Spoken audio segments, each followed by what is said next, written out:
जब तक रहने के लिए जगह नहीं मिली तब तक ये कोई काम नहीं कर सकते। अगर आप अपने शरीर में असुरों को रहने के लिए जगह न दें तो वे आपका कुछ नहीं बिगाड़ सकते। स्थान मिलने पर ही दुखी करते हैं। अब असुर उन पुरियों में छिप करके सबका नाश करने लगे। देवता लोग दुखी होकर के शंकर जी के पास आए। शंकर जी ने उनको आश्वासन दिया कि तुम लोग डरो मत। और वे त्रिपुरासुर की पुरी पर अपने बाणों से प्रहार करने लगे भगवान शंकर।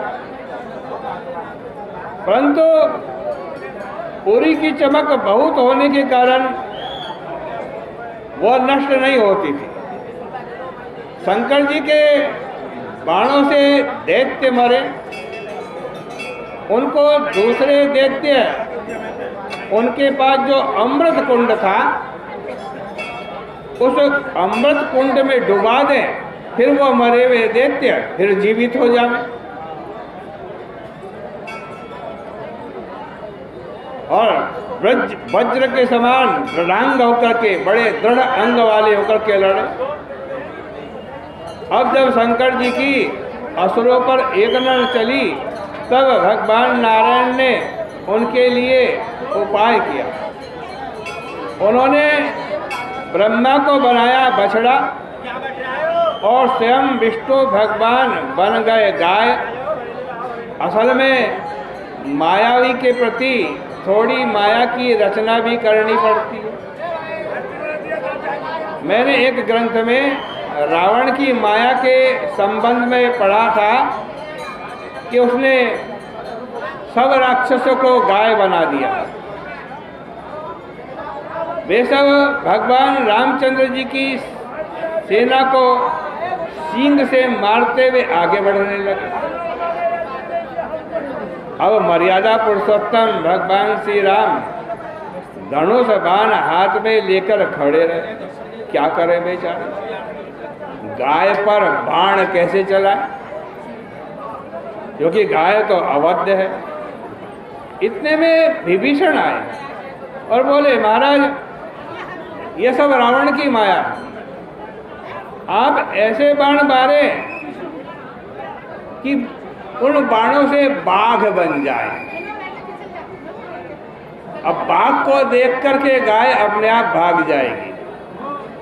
जब विभीषण की सलाह पर भगवान श्री रामचंद्र जी ने व्याघ्र बाण का प्रयोग किया तब सब राक्षस जो गाय बन गए थे अपनी अपनी माया छोड़ करके भागने लगे।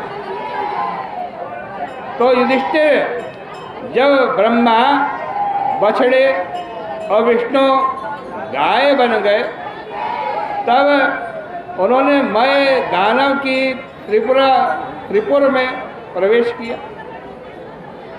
उस जमाने में असुर लोग भी गाय बछड़ों को नहीं मारते थे और उनका त्रिपुर में भी प्रवेश करने की छूट मिली हुई थी। उनको देखकर सब असुर मोहित हो गए। इतने में उन्होंने गायों ने क्या किया, वहाँ जो अमृत कुंड था ना, उस अमृत कुंड का सारा अमृत पी लिया। जब मैंने देखा तो वह समझ गया कि ईश्वर की ऐसी ही इच्छा है। परमेश्वर की लीला को कौन रोक सकता। इसके बाद भगवान ने धर्म ज्ञान क्रिया आदि के द्वारा शंकर जी के लिए एक रथ तैयार किया।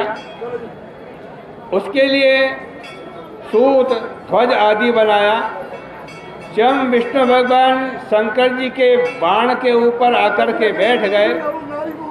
फिर शंकर जी ने उन तीनों पुरियों को ध्वंस कर दिया और उनके यश की रक्षा की। चारों ओर आनंद मंगल होने लगा। ब्रह्मा जी ने शंकर जी की स्तुति की और अपने धाम में चले गए। इस प्रकार भगवान श्री कृष्ण ने रुद्र के यश का विस्तार किया।